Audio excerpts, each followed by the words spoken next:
उसका खेत किसी ने रात में कुचल दिया है, इसलिए वो गुस्से में अपने तीनों बेटों को बुलाता है और उन्हें खेत को दिखाते हुए उसकी देखभाल का जिम्मा सौंप देता है। इन तीनों बेटों में जॉन, जो कि सबसे छोटा बेटा था, उसको सभी आलसी मानते थे, इसलिए जॉन के बड़े भाई उसका फायदा उठाते हुए उससे खेत की निगरानी अकेले ही करने को कहते हैं। जॉन भी मान जाता है और अकेला ही खेत की निगरानी करने लगता है, लेकिन उसकी दिक्कत तो तब बढ़ती है जब वो रात में अकेला ही खेत में पहरा दे रहा होता है, क्योंकि उसे एक अजीब सी आवाज सुनाई देती है। जब वो पीछे मुड़कर देखता है तो उसे एक बहुत बड़ा सफेद कलर का घोड़ा दिखाई देता है। ये सब देखकर उसे अपनी आंखों पर यकीन नहीं होता, क्योंकि आज से पहले उसने कभी भी इतना बड़ा घोड़ा नहीं देखा था। इसीलिए वो रस्सी से घोड़े को पकड़ने की कोशिश करता है, लेकिन घोड़ा भी जोन को घसीटते हुए वहाँ से भागने लगता है और खूब देर तक भागने के बाद वह घोड़ा एक दलदल में जाकर फंस जाता है। हालांकि जॉन भी घोड़े पे दया दिखाते हुए उसकी मदद करता है और उसे दलदल से बाहर निकाल लेता है। जॉन देखता है कि उसकी आंखों में आंसू है, इसलिए वो उसे रस्सी से आजाद करते हुए उससे कहता है कि तुम मुझसे वादा करो कि तुम कभी भी दोबारा इस खेत में नहीं आओगे। घोड़ा भी ये सुनकर उसे धन्यवाद देते हुए यहाँ से चला जाता है। हालांकि जॉन को ये चीज नहीं पता थी कि उसके इस नेक काम से उसकी किस्मत बदलने वाली है। अगली सुबह जब जॉन जागता है तो वो देखता है कि उसके फार्म हाउस पर तो 2 घोड़े बंधे हुए हैं। जॉन समझ नहीं पाता कि यह सब क्या हो रहा है और तभी उसे एक आवाज कहती है कि यह उसके लिए एक गिफ्ट है। जॉन पलटकर देखता है तो उसे वहाँ पर एक छोटा घोड़ा दिखाई देता है। वो जॉन से कहता है कि कल रात जिस घोड़े को आपने बचाया था वो मेरी माँ थी और वह आपसे बहुत खुश है, इसलिए उन्होंने आपके लिए 2 घोड़े गिफ्ट में भेजे। जॉन यह सुनकर बहुत खुश होता है। तभी जॉन को अपने पिता की आवाज सुनाई देती है। जॉन बाहर आता है और अपने पिता को बाहर ही रोकने की कोशिश करता है ताकि वह अंदर न आ सके, और वो उन्हें बाहर से ही वापस भेज देता है। एक बार फिर से जॉन उसी छोटे घोड़े जिसका नाम फॉयल होता है उसके पास वापस आता है और वो फॉयल पर सवार हो जाता है। फॉयल तेजी से दौड़ने लगता है और जॉन उसकी स्पीड देखकर हैरान रह जाता है, क्योंकि जॉन ने आज से पहले इतना तेज दौड़ने वाला घोड़ा कभी भी नहीं देखा था। इसके बाद फॉयल एक आवाज लगाता है, जिससे वो दोनों घोड़े जो कि फार्म हाउस पर होते हैं वह भी भागते हुए उनके पास आ जाते हैं। जॉन सोचता है कि वह इन घोड़ों को बाजार में बेच देगा।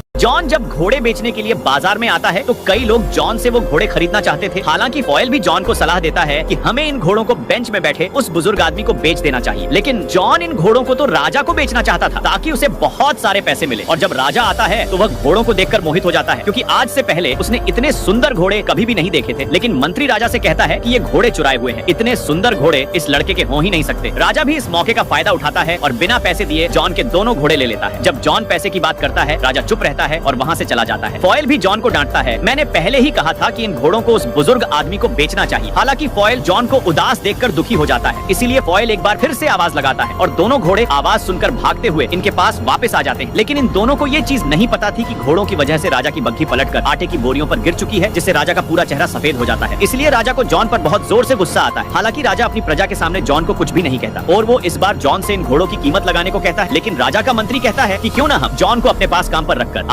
राजा जॉन से बदला लेना चाहता था, इसीलिए वो उसे अपने पास घोड़ों की देखभाल करने के लिए रख लेता है। जॉन भी हंसते हंसते इस नौकरी के लिए मान जाता है और वहीं पर रहकर राजा के कामों को करने लगता है। धीरे धीरे सभी उसके अच्छे स्वभाव की वजह से उससे प्यार करने